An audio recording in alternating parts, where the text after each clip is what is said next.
Living things, stars, and planets have fascinated us since childhood. We have wondered how they formed and if they'll be there forever. Like human beings, all living things have a life cycle of birth and death. Even stars have a life cycle, starting as a nebula, a massive cloud of dust and gas. Because of how big they are, they start to collapse and fold on themselves due to their strong gravity.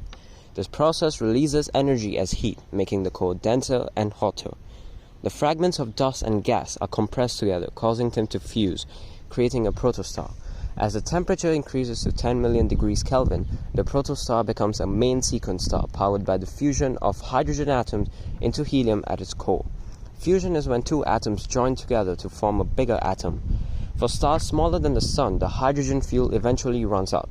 Now the helium atoms will fuse in the inner core to form heavier elements such as carbon, creating more energy, causing the layers to expand, eventually becoming a red giant.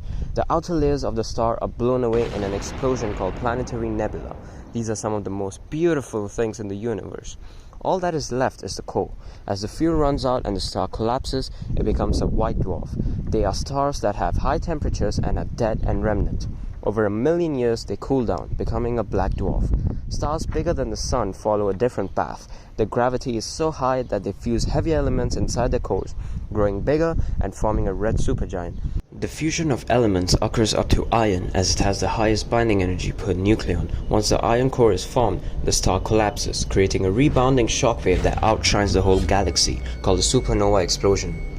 All that is left is the core, which depending on the initial mass becomes a neutron star or a black hole. If the mass is 12 to 40 times the Sun's mass, it becomes a neutron star. If it's more than 40 times, it becomes a black hole, sucking everything that comes in its path, including light.